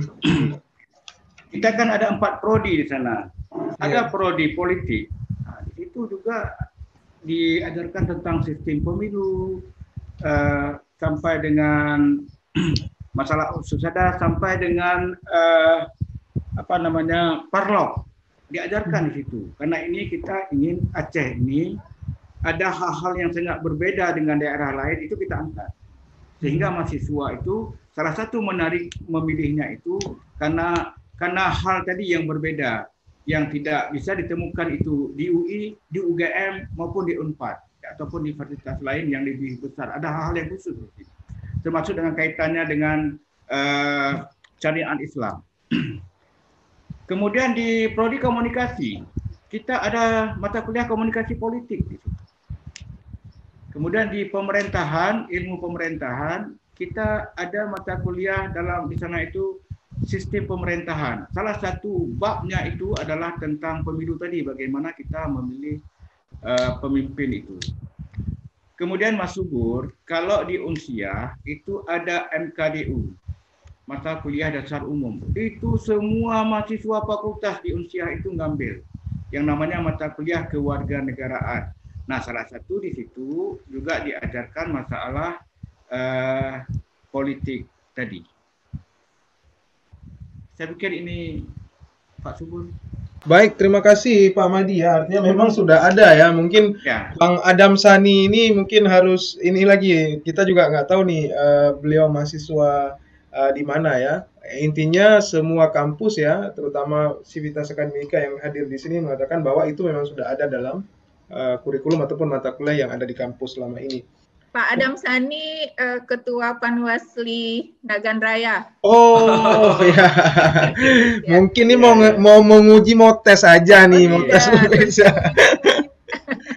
Baik, kemudian ada pertanyaan nih untuk Prof. Jasman ya, masuk juga ke studio Serambi FM dari Edi Miswar ya. Tadi Pak Prof kan ngobrol soal pemilih cerdas nih, ya saya menyimpulkan nih Pak ya. Untuk Pak Prof, kita selalu sibuk soal pemilih harus cerdas. Uang orang naiknya tidak cerdas Pak katanya. Ini mungkin ada tanggapannya nih Pak. Ya. Memang karena itu pilihlah di antara mereka yang nggak cerdas itu yang paling cerdas. Yang paling cerdas. Itu. Cerdas itu artinya menghindari money politik gitu kan. Nah, ya, nggak usah takut dengan ancaman begitu. Itu yang cerdas namanya. Yang melihat visi misi. Jadi kalau misalnya ada yang nggak cerdas jangan dipilih. Pilihlah di antara mereka, di antara yang tidak cerdas, pilih yang paling cerdas di antara tidak cerdas begitu. Ya betul. Ya terima kasih Pak ya. Mungkin Bang Edi Miswar ya yang masuk ke WhatsApp Serambi tadi sudah terjawab ya. Artinya kita bisa memilih, tentu ya Pak Prof pasti ada satu di antara sekian banyak yang paling cerdas dari semua calon gitu ya. Nah kemudian ada juga pertanyaan soal menunda pilkada. Ini juga nggak ditujukan ya, tapi untuk semua panelis ataupun semua narasumber. mungkin saya bacakan pertanyaannya. Mungkin kami sudah bosan, Pak. Ini kalau saya baca pertanyaan dari pertanyaan ketiga ini, beliau ini setuju pilkada dilaksanakan, walaupun bukan di Aceh ya, pilkada dilaksanakan. Mungkin kami sudah bosan nih Pak dengan pemimpin sekarang. Kalau pemimpin nanti mungkin bisa menanggulangi pandemi lebih cepat. Artinya pergantian pemimpin dibutuhkan untuk penanggulangan COVID ini. Ini seperti apa tanggapan para panelis ini? Khusus nih untuk Pak Syahbandir nih, untuk Pak Mahdi. Ya. Silakan Pak. Baik. Sebenarnya dari sisi sustainable, kebersambungan daripada kepala daerah itu perlu dilaksanakan pilkada. Kalau tidak kan nanti harus ditunjuk PLT. Betul. Kalau ditunjuk PLT ini kan maksudnya tidak ada kita perkirakan nanti tidak ada kesinambungan antara pembangunan yang sebelumnya ke depan. Jadi saya pikir kemudian juga anggaran kan telah disetujui itu, telah disahkan, telah dianggarkan baik dalam APBD kalau untuk pilkada maupun dari APBN ya. Ya Bu Faidah, dari dua sumber itu biasa. Nah kalau ini diadakan perubahan lagi kan butuh waktu. Tidak bisa nanti anggaran itu jadi anggaran siap nanti apa namanya itu jadi tabungan ke depan, kan bagusnya dilaksanakan. Kemudian ya harus dengan protokol kesehatan yang sangat ketat. Ini saya pikir tugasnya Bawaslu ini. Kalau memang melanggar itu langsung bubarkan, harus tegas. Jadi di sini dituntut keberanian dari Bawaslu untuk menerapkan itu. Apakah nanti Bawaslu akan berani nih Pak Mahdi? Itulah makanya keberanian ini perlu di Bawaslu. Mana taringnya kan itu. Betul. Padahal Bawaslu kan bisa mengajak juga kerjasama dengan Polda, dengan TNI, kan telah membuka diri dalam masa COVID ini. Betul. Kemudian kita mengharapkan setiap pada saat mencalon itu mereka membawa tes itu, hasil tes COVID. Bagusnya swab lah, jangan yang apa namanya rapid test itu. Kalau menurut pendapat dari para dokter kebenarannya itu 30%. Jadi susah. Iya. Jadi saya pikir nanti Bu Faiza, kita di Unsiah juga punya lab COVID itu yang sekarang hampir semua kabupaten kota melakukannya di situ. Jadi saya pikir salah satu kerjasama nanti bisa juga setiap calon itu harus di rapid test, bukan di swab, tidak rapid test, ya swab ya. Kemudian pada saat datang ke KPU ataupun itu ke KIP dibatasilah berapa jumlahnya bisa. Ataupun pendaftaran kalau memang masih COVID, kita doakan nanti pada saat di Aceh itu sudah ditemukan obat sehingga bisa ditangani. Kan bisa juga melalui daring. Kenapa harus datang ke kantor KPUD ataupun ke KIP? Sekarang kan semuanya melalui daring. Kita bisa juga, itulah bisa nanti Bu Faidah kerjasama juga dengan Unsiah terutama tentang IT ini. Banyak tenaga-tenaga di Unsiah itu di Fakultas Teknik dan juga MIPA yang ahli bidang ini. Jadi bisa membuat apakah program ataupun kalau sudah ada program bagaimana memaintenannya, menjaganya. Sekarang kan susah juga, bisa hacker itu macam-macam. Jadi ini pengamanannya bisa dikerjasamakan. Saya pikir ke depan itu harus kita pikirkan, termasuk dalam sistem pemilihannya. Apakah harus lagi ke TPS yang harus 300 orang per TPS? Saya pikir juga dibuka ruang untuk pemilihannya secara daring melalui IT. Saya pikir ini Mas Subur. Baik, terima kasih Pak Mahdi. Mungkin selanjutnya kepada Prof. Jasman ya, terkait pernyataan dari salah satu penanya tadi. Mungkin kami sudah bosan Pak dengan bergantinya kepala daerah, mungkin penanganan COVID nanti akan lebih bagus. Ini gimana tanggapannya Pak? Nah itu kan kita harus ada aturan main yang jelas kan. Pemilu itu kan tidak bisa dipaksa-paksa kalau sebelum waktu tiba. Sama orang melahirkan juga lah, ya kan. Orang melahirkan 9 bulan belum melahirkan dia. Jangan dipaksa-paksa. Betul, tak cukup umur ya kan. Susah lahirnya. Jadi ketika itu, jadi saya kira kita ikut regulasi aja. Kalau daerah lain sudah waktunya jalan ya jalan. Kalau Aceh kan belum waktunya. Belum Jadi saya kira itu hanya guyon aja sebenarnya disampaikan Baik. karena kondisi COVID kita di Aceh semakin hari semakin parah dan mengkhawatirkan kita. Semua kita ini bingung bagaimana menghindari ini, tapi begitulah kenyataannya seperti itu ya. Baik. Demikian Mas. Baik. Terima kasih Pak Prof. Ini untuk Bu Faizah mungkin gimana ya Bu menanggapi ini terkait memang ini saya lihat mungkin orang Aceh tapi menanggapi isu pilkada yang ada di luar ini. Ya. Jadi kalau misalnya kami dari pihak penyelenggara tentu yang kita proses ketika seseorang itu misalnya ini di pihak penyelenggara itu sendiri adalah KIP atau KIP. Penyelenggara pemilu ataupun pemilihan tentu dia akan memproses siapapun yang mencalonkan diri melalui KIP atau KPU. Jadi kemudian siapa sebetulnya yang bertanggung jawab terhadap calon itu sendiri? Ini kan pengajuan calon bisa dilakukan oleh partai politik atau gabungan partai politik, bahkan ini oleh calon perseorangan. Nah, siapa sebetulnya yang menggodok kapasitas pasangan calon itu tentu adalah yang paling bertanggung jawab itu adalah partai politik. Bagaimana partai politik itu menghadirkan kader-kader yang sifatnya itu adalah bisa mensejahterakan masyarakat, kemudian juga yang visioner, yang kemudian ini akan menjawab semua persoalan-persoalan masyarakat.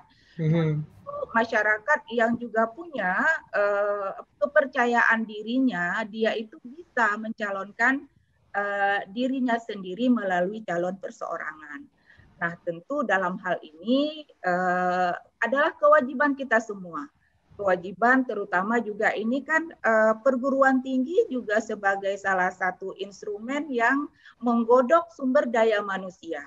Bagaimana menghasilkan calon-calon pemimpin. Ini kan adik-adik mahasiswa kita kan akan memegang tali estafet nantinya. Benar. Memegang estafet pembangunan ke depan. Nah, bagaimana perguruan tinggi juga melahirkan alumni-alumninya itu yang capable sebagai penanggung jawab pembangunan ke depan.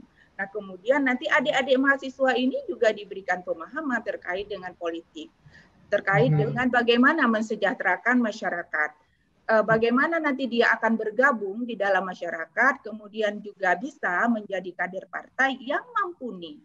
Nah, kemudian kami di penyelenggara ini kan hanya memproses bahan baku ataupun sumber baku yang masuk.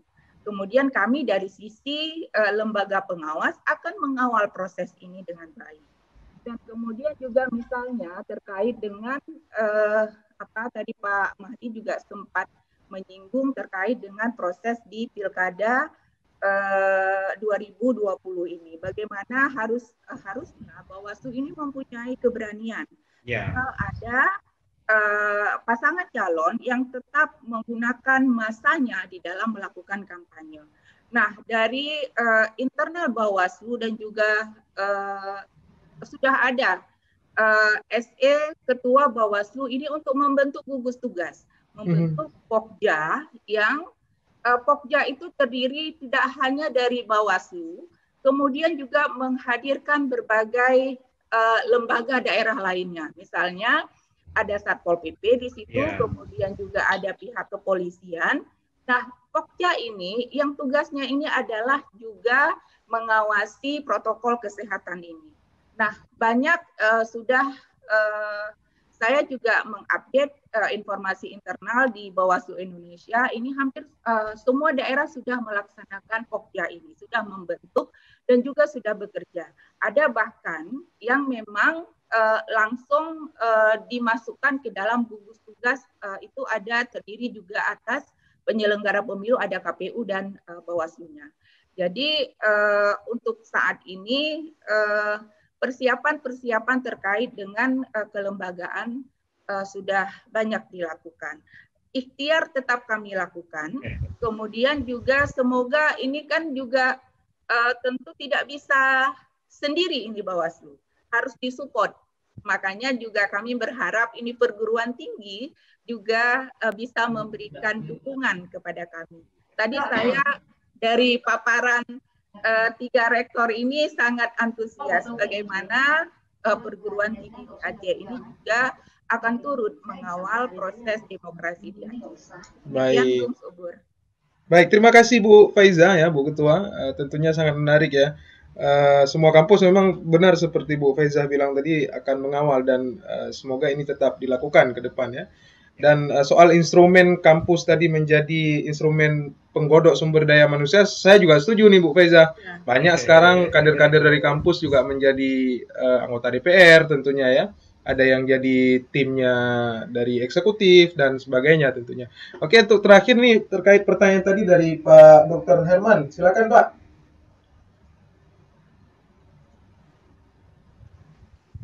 Ya, Bung Subur, saya pikir memang kalau untuk mendapatkan pemimpin masa depan, tentu setiap kampus punya tanggung jawab yang sama.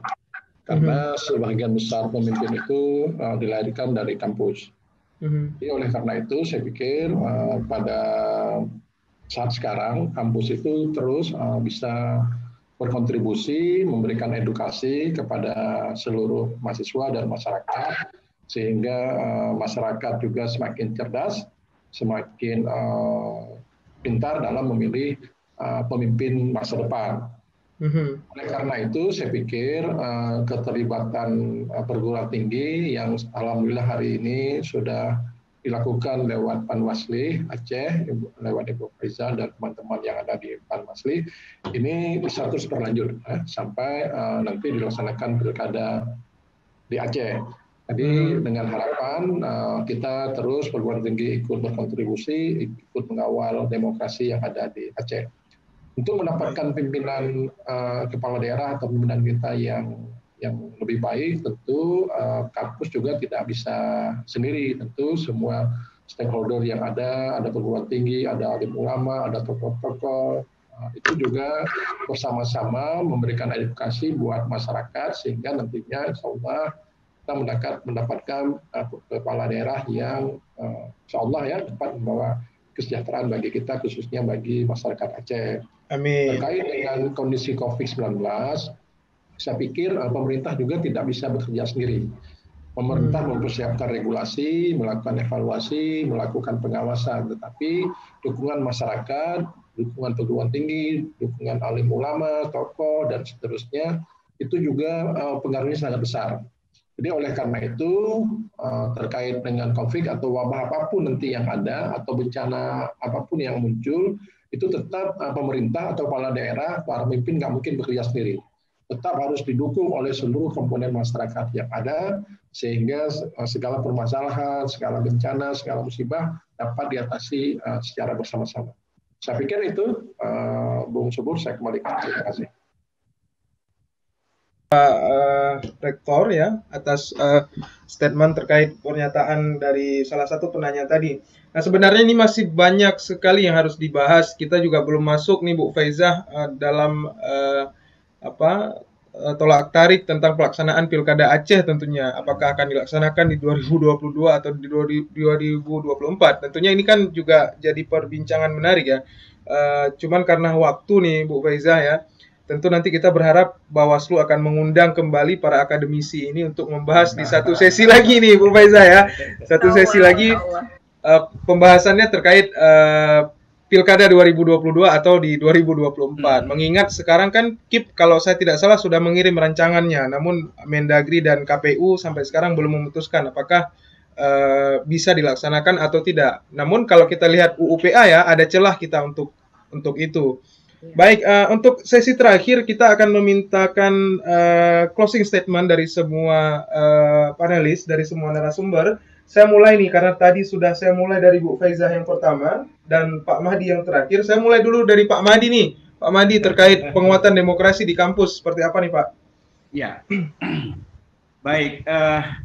Kita tetap tadi berpegang pada 3 peran sentral universitas perguruan tinggi, yaitu pengajaran, penelitian, dan pengabdian kepada masyarakat. Dalam 3 peran ini, saya pikir perguruan tinggi dapat berperan aktif untuk menjaga agar pelaksanaan pemilihan ini ataupun pemilu termasuk demokrasi ini dapat bersama-sama kita melaksanakannya. Saya pikir ini Pak Subur.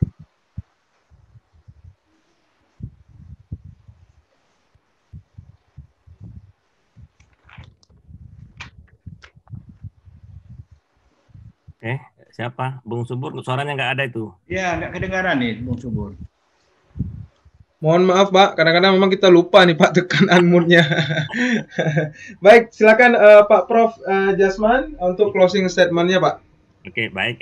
Sebagai sebuah perguruan tinggi yang sangat harus peka terhadap permasalahan di sekitarnya, maka tentu UTU sangat siap untuk bekerjasama dengan Bawaslu dalam rangka bagaimana melaksanakan pengawalan proses demokrasi di Indonesia, tentu kita ini di Aceh. Jadi saya kira mekanismenya seperti yang telah kita sampaikan tadi, kita siap dengan menjalankan tridharma kita agar kepekaan ini terus kita asah sehingga kampus Universitas Tunku Umar tentu tidak akan pernah mau menjadi menara gading, tapi selalu kampus yang membumi, kampus milik rakyat, kampus yang pro masyarakat. Demikian Bung Darmi, terima kasih. Terima kasih Pak Prof ya, menarik sekali closing statement-nya. Dan untuk selanjutnya Pak Rektor Universitas Maluku Saleh, Pak Dr. Herman, silakan Pak. Ya, saya pikir dunia kampus, perguruan tinggi harus menjadi garda terdepan mengawal demokrasi dalam berbangsa dan bernegara. Tadi disampaikan bahwasanya saat sekarang, ya, terutama pada saat memasuki masa-masa kampanye, pemilihan kepala daerah atau pemilihan anggota DPR, DPD, itu sering muncul yang namanya berita bohong, sering muncul ujaran kebencian, juga hoax yang sering muncul. Dan itu sekarang tidak hanya sebatas pada proses pemilu, tapi dalam setiap ada event-event pemilihan, ya apapun itu, ujaran kebencian, hoax, berita bohong, selalu itu dimunculkan. Yang lebih berbahaya lagi, seiring dengan semakin berkembangnya informasi teknologi, sekarang ini terkesan itu semua tanpa batas, semua seperti kebablasan. Kalau kita lihat hari ini membuka media massa, media sosial maksud saya, kalau kita tidak jeli-jeli melihat, menelaah, menganalisis, berita-berita bohong yang disampaikan itu terkesan benar, ya seperti benar. Padahal begitu kita masuk lebih jauh, ya kita analisis, kita cermati, itu banyak berita-berita yang tidak dapat dipertanggungjawabkan, banyak berita-berita bohong yang tujuannya menghancurkan nama baik seseorang, menghancurkan lawan politik dan seterusnya. Saya pikir perguruan tinggi harus mengambil peran paling besar di sini, bagaimana mengedukasi masyarakat, khususnya mahasiswa, untuk bisa melawan ujaran-ujaran kebencian, berita bohong, hoax ini di tengah-tengah masyarakat. Jangan biarkan ini berkembang, karena apa yang namanya berita bohong, ujaran kebencian itu bisa menjerumuskan kita, bahkan yang sangat dikhawatirkan merusak tatanan kehidupan berbangsa dan bernegara di tempat kita, di negara kita. Jadi bagaimana para mahasiswa ini betul-betul harus mampu menganalisis, ya, membaca dengan benar, mencari referensi yang benar, jangan terus meneruskan informasi yang tidak dapat dipertanggungjawabkan. Banyak sekali hari ini kalau kita buka media sosial, baik Facebook, IG dan seterusnya, berita-berita yang tidak dapat dipertanggungjawabkan, hanya mendengar dari sisi yang berupa isu terus dijadikan seolah-olah itu benar. Jadi bagaimana kita mengawal demokrasi khususnya di perguruan tinggi, jangan sampai berita bohong mencederai makna demokrasi itu sendiri. Saya pikir itu teman-teman dan Bung. Terima kasih. Baik, terima kasih Pak Rektor. Artinya kampus ini sama ya seperti media massa ya, menjadi laboratorium kebenaran ya bagi informasi publik ya, apalagi terkait pilkada dan pemilu. Baik, untuk terakhir ini saya persilakan dengan segala hormat kepada Bu Ketua Faiza untuk menyampaikan closing statement tentang bagaimana demokrasi, mengawal demokrasi oleh perguruan tinggi. Silakan Bu. Ya, baik Bung Dani, terima kasih. Kalau ini adalah statement saya yang terakhir, saya tentu sesuai dengan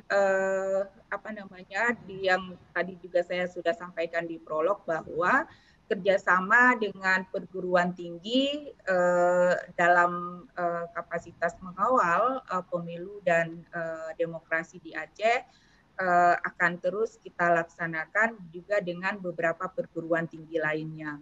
Nah, untuk hari ini di tahun 2020 ini kami juga sudah bekerja sama dengan Unimal, kemudian UDU dan juga UNSIA.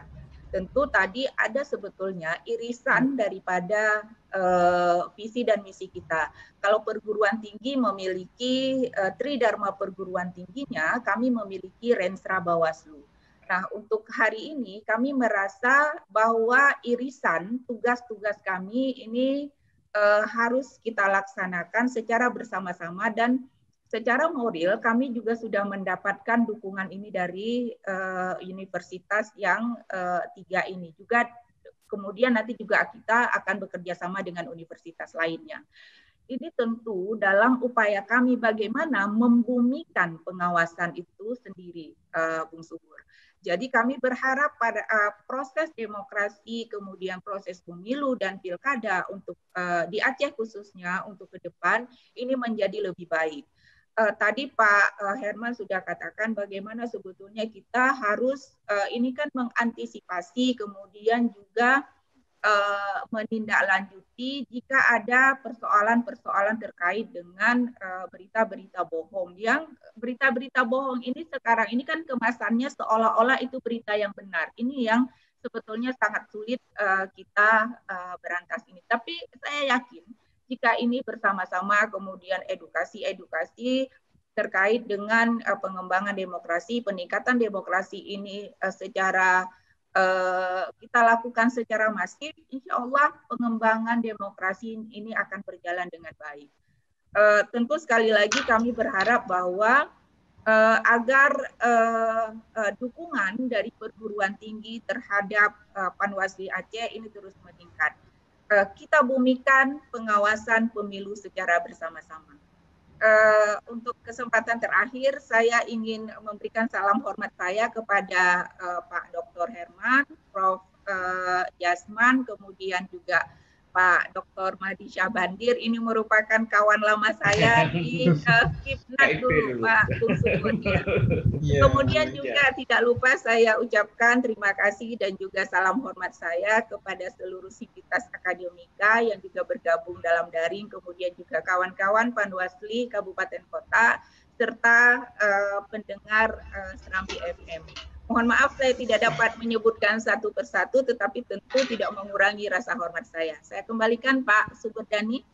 Baik, terima kasih Bu Faiza. Terima kasih kepada Bapak Rektor Universitas Malikus Saleh, Bapak Dr. Herman Fitra, kemudian kepada Bapak Rektor Universitas Teguh Umar, Pak Prof. Dr. Jasman J. Ma'aruf, kemudian kepada Bapak Dekan Fisip Universitas Syakola, Bapak Dr. Mahdi Syabandir, SAMHUM.